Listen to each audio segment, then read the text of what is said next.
자, 수요 예배에 오신 우리 성도 여러분들 주님의 이름으로 축복합니다.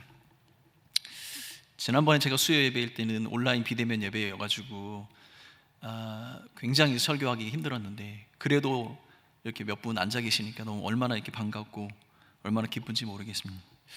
그리고 온라인으로 함께 하시는 온 성도들에게도 하나님의 평강의 은혜가 넘쳐나시기를 예수님의 이름으로 축원합니다. 자, 첫 번째 4단계가 되었을 때 비대면 예배를 우리 다시 시작하게 되었습니다. 그때 담임 목사님께서 교육자들을 모아놓고 이 비대면 예배가 언제까지 갈까요? 라고 질문하셨을 때 저는 자신 있게 다음 주면 끝날 겁니다 이렇게 대답을 했습니다. 그렇게 대답한 지 한 달이 지났는데 우리는 아직도 비대면 예배를 계속하게 진행하고 있고, 사실 이 비대면 예배가 언제 끝나게 될지 알 수가 없어서 여러모로 참 답답하고 힘든 시간들을 좀 보내고 있습니다. 이 답답하고 이 힘듦이 우리의 어떤 개인적인 노력이나 우리 스스로의 어떤 그 계획으로 해결할 수 있다면 아마도 이것이 답답함으로 여겨지지 않을 것입니다. 우리가 할 수 있는 것, 우리가 할 수 있는 모든 것을 최선을 다해도 이것이 해결되지 않는다는 것이 우리에게 주는 어려움과 답답함인 것 같습니다. 요즘 저희 가족 안에 그 대화 중에서 자주 언급되는 것이 있는데 그것이 무엇이냐면 예전에 우리가 함께 갔던 여행지, 그리고 그곳에서 있었던 일들, 그곳에서 먹었던 음식들에 관한 이야기가 자주 이렇게 언급이 되고 있습니다. 아마도 이런 답답한 현실과 우리가 가지고 있는 이 소망이 충돌하는 그 시점에 우리가 간직했던 아름다운 추억들이 이렇게 소환이 되는 것 같습니다. 이게 우리의 현실이고 이것이 어려움인가 이런 생각이 종종 들게 됩니다. 저는 꽤 오래전에 백두산을 간 적이 있습니다. 4월 말에 백두산에 갔는데도 사방에 눈이 덮여 있어서 그 천지로 올라가는 그 길과 계단이 눈과 얼음으로 막혀 있었던 그런 기억이 납니다. 그 막혔던 그 길 옆에 사람들이 또 다른 길을 만들어서 그 계단 옆에 또 다른 길로 그 천지를 향해 사람들이 올라가고 있었습니다. 추운 날씨, 옷은 껴입어서 둔해진 그 다리로 계단을 또 오르고 또 올라야 했던 그런 기억이 새로 떠오르고 있습니다. 한참을 오르다 보면 그 계단의 끝이 보입니다. 그리고 속으로 생각합니다. 야, 끝났다. 저 계단만 오르면 된다. 그래서 힘들게 그 가쁜 숨을 몰아쉬면서 그 계단의 끝에 올라서면 오른편으로 계단길이 쫙 펼쳐집니다. 그래도 또 그 길을 또 하염없이 걷습니다. 힘겹게 걷습니다. 속으로 이렇게 생각합니다. 언제까지 가야 되나? 근데 그 계단의 그 끝을 오르게 되면 또 왼편으로 또 계단길이 쫙 열립니다. 그때 기억은 올라도 이 계단의 끝은 어디일까라는 생각을 하면서 그 계단을 밟고 올라갔던 그런 기억이 납니다. 이렇게 여러 번의 이 소망과 이 절망의 교차를 경험한 후에 결국은 그 눈 덮인 천지에 오르게 됐고, 그 천지의 모습을 바라보며 그 흘렸던 땀을 식혔던 그런 기억이 납니다. 아마도 현재 우리의 삶이 이런 모습이 아닐까 생각이 듭니다. 희망과 절망이 교차하는 그 지점에 우리는 매일과 매주 새로운 경험들, 새로운 절망, 새로운 소망을 교차로 품고 살아가는 것 아닌가 생각이 듭니다. 그런데 그 현실은 변하지 않는다는 것이 우리에게 큰 절망과 답답함을 주게 되는 것이죠. 오늘은 우리가 우리의 의지와 생각, 어떤 이런 계획으로도 변할 수 없는 이 현실 속에서 우리가 겪는 이 작은 좌절과 고통들, 이 고통을 우리가 안고 살아가는 이 시대에 우리가 반드시 기억해야 할 것이 무엇인지 한번 생각해 보도록 하겠습니다. 오늘 우리가 읽었던 본문은 베드로 사도가 기록한 서신입니다. 여러분, 이번 주 금요일부터 담임 목사님께서 베드로전서 강의를 시작하십니다. 저희가 한 번도 담임 목사님하고 교감을 한 적이 없는데 본문 선택이 이렇게 됐습니다. 더 주옥 같은 설교는 담임 목사님을 통해서 들으시길 바라겠습니다. 아무쪼록 베드로 사도가 기록한 이 서신서는 간단한 서신서이지만 여러 가지 중요한 교훈들을 담고 있습니다. 그 중에 우리가 기억해야 할 것이 한 가지가 있다면 무엇이냐면 이 서신서를 읽고 있는 사람들, 흩어진 나그네와 같은 사람들, 그 성도들의 삶의 상황이 녹록지 않았다는 것입니다. 그들은 당장 박해를 받는 상황이었고 생명의 갈림길이 놓여 있었고, 그 어쩌면 죽음을 당하게 될 수밖에 없는 그러한 박해의 현장 속에 있었던 그 그 성도들이 이 편지를 읽고 있다는 사실입니다. 그런데 그것이 끝난 그 고난과 고통만이 기록된 것이 아니라 그 고난과 핍박과 생명의 갈림길 속에서 하나님께서 부으시는 영광과 그 소망에 관한 이야기가 바로 이 베드로전서의 이야기입니다. 베드로는 이 고난과 핍박 가운데 살고 있는 성도들의 삶에 희망과 용기, 그리고 하나님께서 주시는 그 영광을 설교할 수 있는 자격이 충분한 사람입니다. 어쩌면 이 고난 가운데 우리가 믿음의 삶들을 살아가는 삶을 가르치기에 가장 적합한 사람이 베드로가 아닐까 생각이 듭니다. 그는 하나님의 말씀을 전파하기 위해서 수많은 고난과 어려움을 겪었고 매맞음과 형벌을 당하는, 감옥에 갇히게 되는 그런 고통과 어려움을 당한 사람이었습니다. 그럼에도 불구하고 그는 소망을 잃지 않고 인내함으로 큰 믿음을 가지고 순종하는 모습, 승리의 삶의 모습을 우리들에게 보여주었습니다.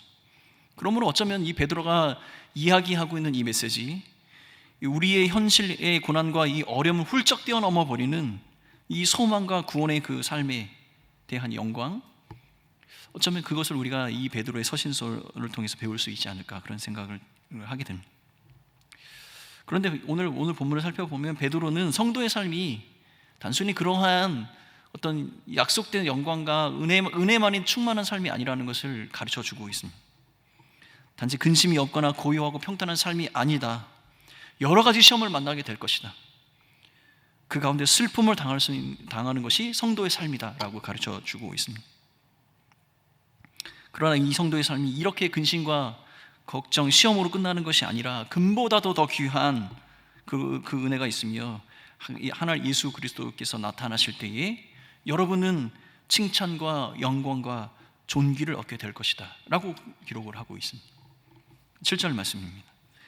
너희 믿음의 확실함은 불로 연단하여도 없어질 금보다 더 귀하여 예수 그리스도께서 나타나실 때에 칭찬과 영광과 존귀를 얻게 할 것이니라. 예수 그리스도께서 나타나실 때, 오셨을 때에 칭찬과 영광과 존귀를 얻을 수 있는 한 가지 중요한 전제 조건은 믿음의 확실함, 그 믿음의 확실함을 붙들고 있어야 한다고 가르쳐주고 있습니다.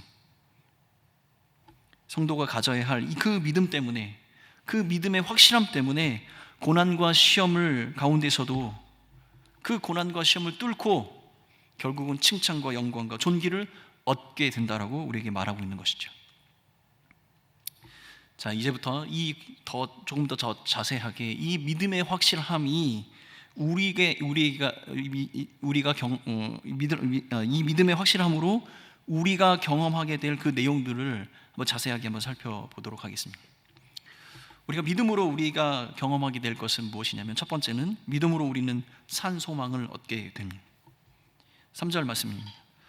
우리 주 예수 그리스도의 아버지 하나님을 찬송하리로다. 그의 많으신 긍휼대로 예수 그리스도를 죽은 자 가운데서 부활하게 하심으로 말미암아 우리를 거듭나게 하사 산 소망이 있게 하시며.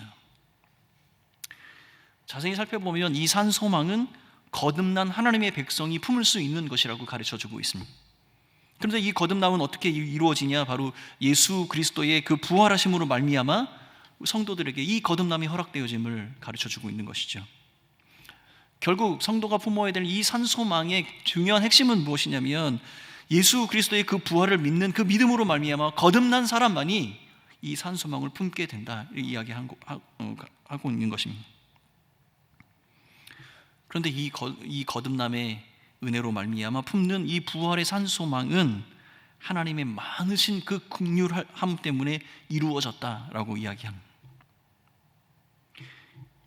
하나님께서 성도를 구원하시고 부활의 산 소망을 품게 하시는 그 근원이, 그 출발점이 바로 하나님의 긍휼, 거기에서 또 출발을 하고 있다는 것을 이야기합니다. 이 긍휼이야말로, 긍휼하신 그 하나님이야말로 그 긍휼로 말미암아 자기 자신의 자식, 자기의 아들을 주시는 그 고통도 참을 수 있고, 자기를 배반하는 사람을 구원의 대상으로 삼을 수 있는 그 마음을 품게 되는 것이죠. 여러분, 만약에 우리가 구원을 받거나 우리가 부활의 그 소망을 품을 수 있는 그 자격이 각각 개인의 능력에 달려 있다면, 아마도 이보다 더 비참한 지옥은 따로 없을 것입니다. 사람들은, 현대를 살아가는 사람들은요, 내가 조금 더 부를 갖거나 힘을 갖기 위해서, 혹은 내가 조금 더 편안한 직장이나 대학을 가기 위해서 정해진 규칙이나 법을 어기는 것을 더 이상 부끄러움으로 여기지 않는 시대를 살고 있습니다. 그러므로 내가 부활과 영생을 얻을 수만 있다면, 내 능력으로 그것을 얻을 수만 있다면, 아마도 세상의 사람들은 천국으로 가는 그 길을 지옥으로 가는 그 길로 바꾸게 되지 않을까요?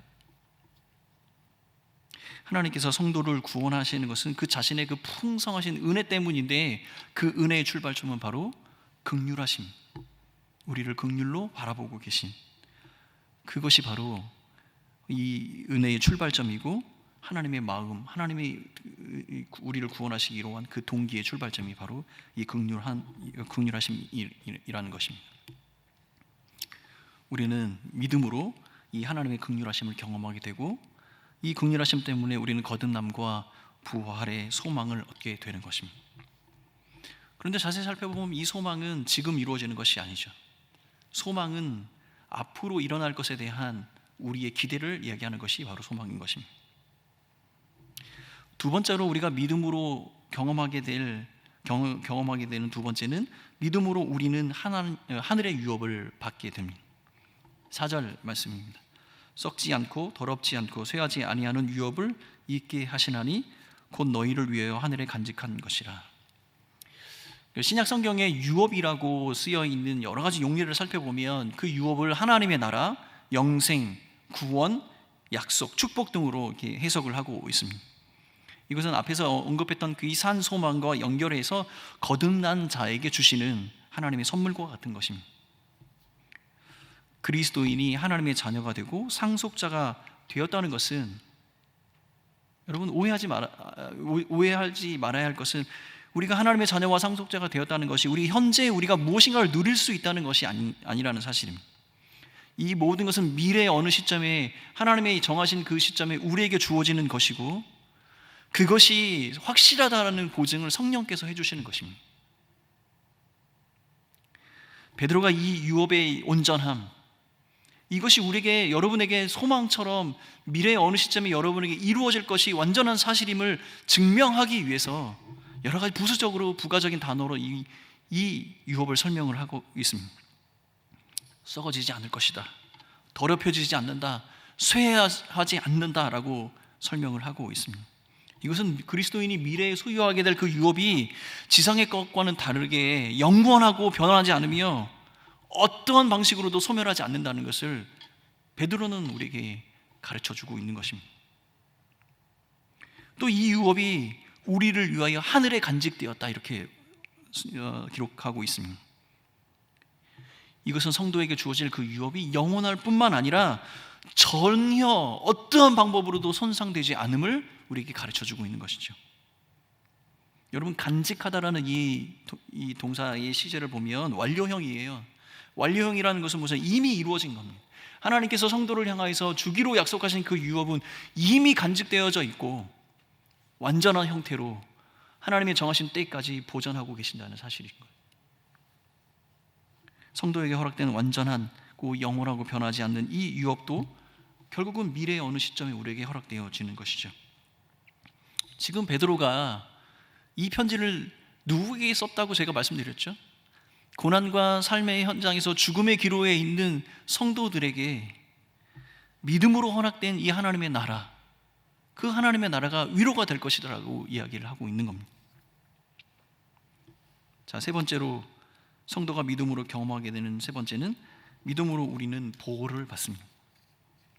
5절 말씀입니다.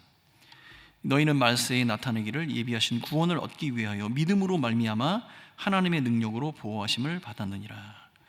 이 시점이 말세라고 기록이 되어 있어요. 성도의 구원이 완전하게 성취되는 그때, 예수 그리스도가 이 땅에 재림하신 그때를 말하며, 예수 그리스도께서 이 땅에 재림하시는 그때에 하나님께서 시작하신 구원이 완성이 될 것이다 라고 말하고 있는 겁니다. 이 사건은 예수 그리스도로 말미암아 우리가 이미 얻고 있는 그 구원이 종말론적으로 완전하게 완성되는 그 사건을 의미하고 있는 것입니다. 성도는 이 구원이 완성되는 그리스도의 재림의 때까지 하나님의 능력으로 보호하심을 받는다라고 기록을 하고 있습니다. 하나님께서 정하신 그때에 우리의 구원을 완성하시는 그때까지 하나님의 백성은 하나님의 능력으로 보호함을 받고 있다. 이 성경은 우리에게 이렇게 가르쳐주고 있는 것이죠. 보호하심을 받는다는 것은 여러분 수동태 분사형으로 사용이 되어져 있습니다. 하나님께서 지속적으로 하나님에 의해서 보호함을 받고 있는 겁니다. 이 보호라는 단어는요, 군사 용어입니다. 전쟁터에서 안전함을 보장을 받는 겁니다.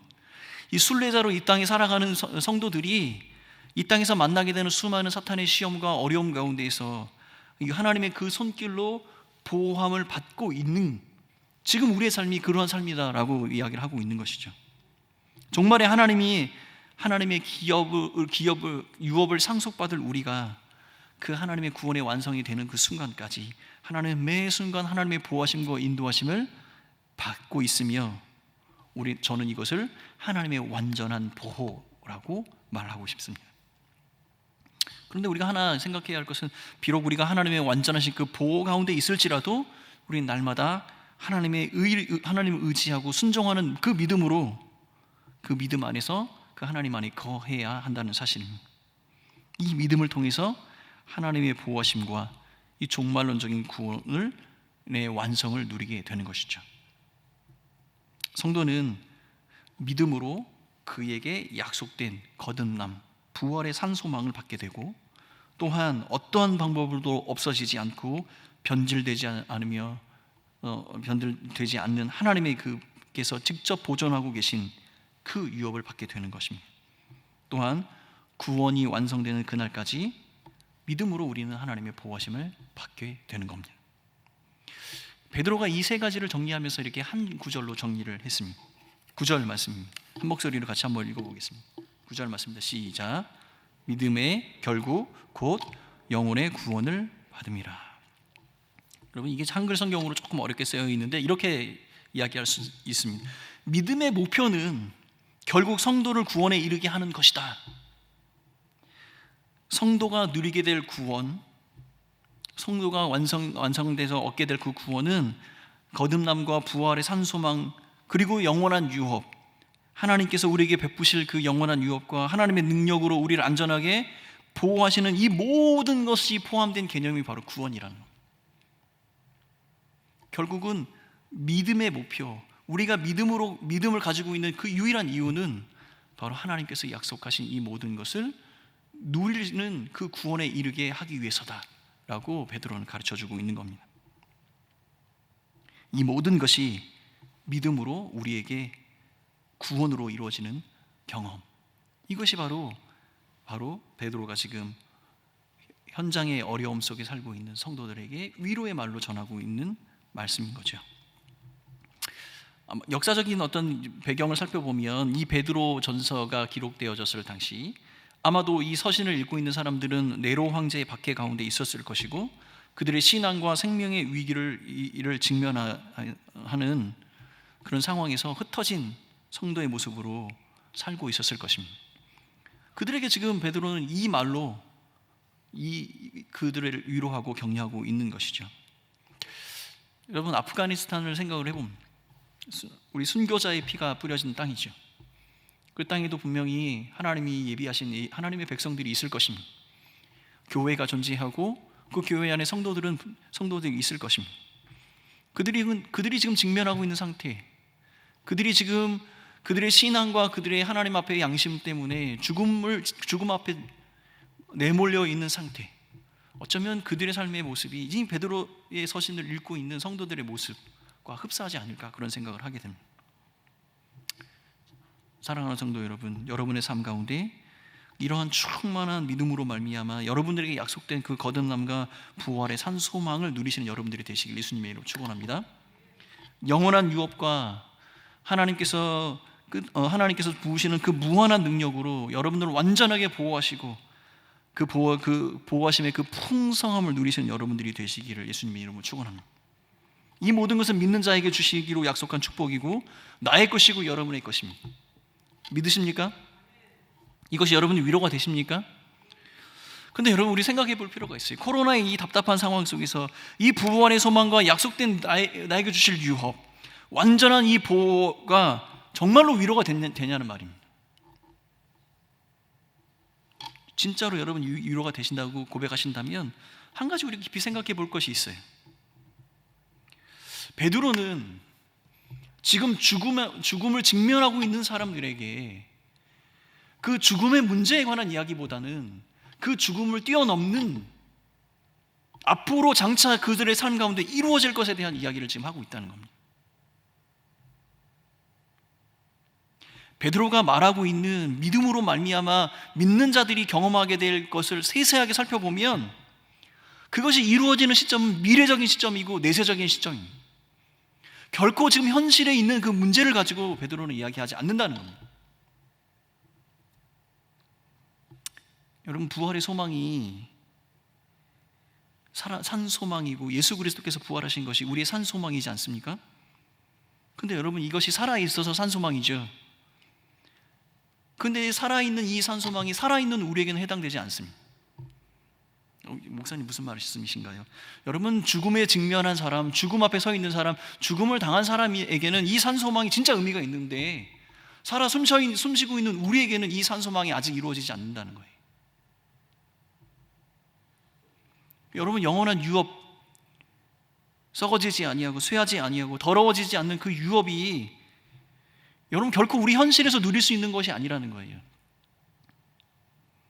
하나님의 나라가 이 땅에 이루어질 때 하나님께서 그가 보존하시고 간직하셨던 그것을 그대로 우리에게 주시겠다고 약속하셨는데, 하나님의 나라가 이 땅에 이루어지는 때 우리가 그 하나님 앞에 존전 앞에 설 때 그것이 우리의 것이 되는 겁니다. 우리 현실에서 누릴 수 있는 것이 없어요. 하나님의 그 완전하신 보호, 이거는 그나마 위로가 좀 됩니다. 우리의 구원이 완성되는 그날까지 하나님께서는 우리를 보호하시고 우리를 지키신다는 것이죠. 그런데 여러분, 또 오늘 성경의 말씀을 보면 꼬리표가 달려 있어요. 성도의 삶이 그런 것만 있는 것이 아니다. 시험도 만나게 될 것이다. 좌절도 당하게 될 것이다. 박해와 고난도 받게 될 것이다. 근심하는 되는 일이 있을 것이다. 이렇게 이야기합니다. 여러분, 우리는 가끔 이렇게 생각합니다. 기도할 때, 그리고 우리가 뭔가 특별한 일을 당할 때 이렇게 즉각적인 하나님의 기도의 응답을 우리는 정말 간구합니다. 그것을 또 축복과 은혜라고 생각을 하고 있습니다. 하나님의 역사라고 이야기합니다. 우리가 기대하는 것은 그런 즉각적인 위로와 그 응답이 내 삶에 이루어지는 겁니다. 그것을 간증이라고 이야기하고 은혜라고 우리는 이야기합니다. 그러면 오늘 우리가 살펴보고 있는 이 베드로가 이야기하고 있는 죽음의 문턱 앞에 있는 성도들을 향하여서 당신들의 삶의 가운데 앞으로 이루어질 이러한 것들이 위로라고 이야기하는 것이 여러분 그들의 마음속에 와 닿을까요? 여러분, 우리가 지금 당하고 있는 현실의 어려움들, 이러한 현실의 어려움들이 부활의 산소망, 영원한 유호와 완전한 보호, 여러분 이것이 너무나 의미 있고 너무나 우리 마음에 쏙쏙 와닿는 말이지만 우리 현실을 지금 바꿀 수 있는 것은 무엇입니까? 우리 현실에서 그것을 통해서 얻을 수 있는 것은 무엇일까요? 저는 이 본문을 읽으면서 과연 우리는 베드로가 이야기하고 있는 이것을 우리의 산소망으로, 나의 유업으로, 내게 주신 약속으로 과연 받을 수 있는가? 그런 스스로에게 질문을 하게 되었습니다. 베드로는 박해와 고난, 시련 속에 매여 있는 성도의 시선을 그 고단한 현재의 인생 가운데 그 인생 밖에서 끄집어내서 장차 이 땅에 이루어질, 우리의 삶에 이루어질 하나님의 그 비교할 수 없는 그 소망과 은혜를, 그 은혜 앞으로 우리를 이끌어가고 있는 겁니다. 근데 여러분, 그러면 우리는 그 이끌림을 당해야만 그것이 우리의 믿음, 위로가 되고 소망이 되는 것이죠. 우리가 현장에 지금 현실의 삶에 거기에 묻혀서 그 현실의 삶만 바라보고 그 현실에서 이루어질 것만 우리가 구하고 있다면 지금 베드로가 이야기하고 있는 것이 우리에게 와닿지 않는 거예요. 그러나 비록 지금 당장 우리의 삶에 우리의 모습에 어떠한 변화도 없을지라도 하나님께서 우리에게 약속하신 이 산소망과 영원한 유업과 완전한 보호가 나에게 있다는 사실을 깨닫고 믿는다면 이 현실을 뛰어넘을 수 있는 거죠. 이 현실을 헤쳐나가며 장차 나에게 임할 그 축복에 한 걸음 더 나아갈 수 있는 그 믿음의 걸음을 걸을 수 있지 않겠습니까? 여러분, 베드로가 오늘 이 본문을 기록한 것을 자세히 읽어보면 절묘하게도 그 사용한 동사의 시제를 미래 시제로 사용하지는 않았지만 그가 하고 있는 이야기의 모든 것이 미래에 이루어질 것으로 가득 차 있습니다. 이게 베드로가 베드로가 이렇게 의도적으로 이렇게 썼는지는 잘 모르겠어요. 그런데 자세히 살펴보면 이 현재에 우리가 당하고 있는 고난과 시련을 미래에게 약속된 소망으로 치유하고 회복하려고 지금 우리에게 말씀하고 있는 겁니다. 여러분, 당장 눈에 보이지 않고 어떤 상쾌하고 통쾌한 어떤 그 결과, 해답, 그런 거 당장 얻을 수 없는 것처럼 보입니다. 이런 이야기가 어쩌면 더 답이 없는 것처럼 보여요.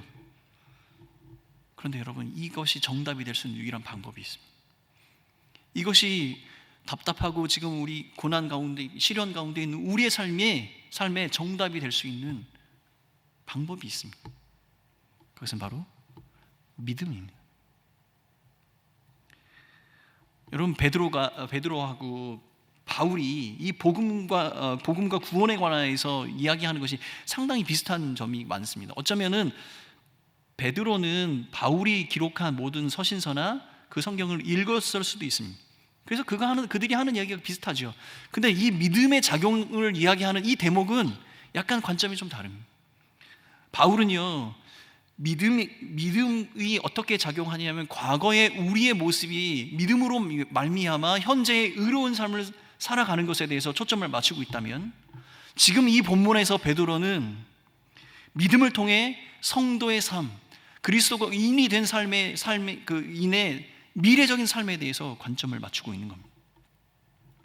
그래서 베드로는 믿음으로 말미암아 여러분에게 일어나지 않은 일이지만 여러분에게 일어나지 않은 그 일들이 여러분에게 소망이 되고 유업이 되고 약속이 되어서 지금 여러분이 직면하고 있는 그 죽음의 문제, 그 고통의 문제를 해결할 수 있는 것입니다 라고 우리에게 가르쳐주고 있는 겁니다. 베드로에게 믿음이라는 것은 미래의 소망과 은혜와 축복을 현재의 삶으로 연결하는 열쇠와 같은 그런 역할을 하는 것입니다. 여러분, 제가 백두산에 올랐던 이야기를 했죠. 여러분, 백두산에 오를 때 앞서가던 사람들이 장난을 칩니다. 계단 끝에 올라가서 와, 천지다. 근데 저는 진짜 그게 천지 다 온 줄 알고 또 힘을 내서 막 합니다. 그리고 나 딱 돌아보면 또 계단이 쫙 펼쳐져 있습니다. 그런데 여러분, 그 계단의 끝에, 결국은 그 계단의 끝에 오르면 내가 가고자 하는 그 천지, 그 목적지가 있다는 사실을 우리가 믿고 중간에 포기하지 않으면 그 길이 비록 험난하고 고단스럽고 긴 여정일지라도 결국은 그곳에 도달하게 되는 것 아니겠습니까? 답답한 현실, 피부로 느껴지는 어떤 피부로 느껴지기 시작하는 경제적인 어려움, 이 건강과 삶에 대한 염려, 부실해진, 게을러진 우리의 영적인 생활, 단절된 교제, 우리가 당하고 있는 이러한 현실의 어려움에 부활의 소망, 하늘의 유업, 하나님의 완전한 보호가 위로가 되기 위해서는 하나님의 그 약속을 향한 우리의 믿음이 필요하다는 사실을 기억하는 우리 모두가 되었으면 좋겠습니다. 현실에서, 고단한 현실이지만 미래의 삶을 살 수 있는 유일한 방법은 믿음으로 살아가는 것입니다. 사랑하는 성도 여러분, 우리가 가지고 있는 하나님을 향한 믿음, 하나님의 말씀을 향한 그 믿음은 고난과 시련의 현실의 무거운 장벽을 깨트릴 수 있습니다. 소망으로 하나님 앞에 나아갈 수 있는 힘이 생깁니다. 믿음은 가난해져 버린 가난해진 우리들이 이 영적인 부여와 풍요를 누릴 수 있는 유일한 방법입니다. 믿음은 지금부터 영원까지 우리를 안전하게 보호하신다는 하나님의 약속을 확신하는 것입니다. 이 모든 것이 하나님을 향한 우리가 가진 그 믿음으로 이루어지게 되는 것입니다. 사랑하는 성도 여러분, 우리가 어쩌면은 제가 말하고 나누었던 여러 가지 그 고난과 어려움보다 더 큰 어려움과 시련 가운데 계시는 분들이 분명히 있을 것입니다. 그러나 그 고난과 시련을 뛰어넘는 미래의 약속, 미래에 하나님께서 주시는 그 능력과 축복이 오늘의 우리의 삶에 이루어지는 유일한 방법은 그가 하실 것이다. 그가 길을 여실 것이다. 그가 우리의 구원자가 되신다. 그가 우리의 삶을 하나님의 안전한 곳으로 인도하신다라는 확신과 믿음으로 그 믿음을 고백할 때 그것이 우리의 삶에 이루어진다는 사실을 기억하며 믿음으로 승리하는 여러분들이 되시기를 예수님의 이름으로 축원합니다. 금보다 더 귀한 믿음이, 금보다 더 귀한 그 믿음의 확실함이 예수 그리스도께서 다시 오실 때 우리가 칭찬과 영광과 존귀를 받게 하는 유일한 근거가 됨을 기억하며 예수 그리스도의 이름으로 승리하는 믿음의 사람들이 되시기를 예수님의 이름으로 축원합니다.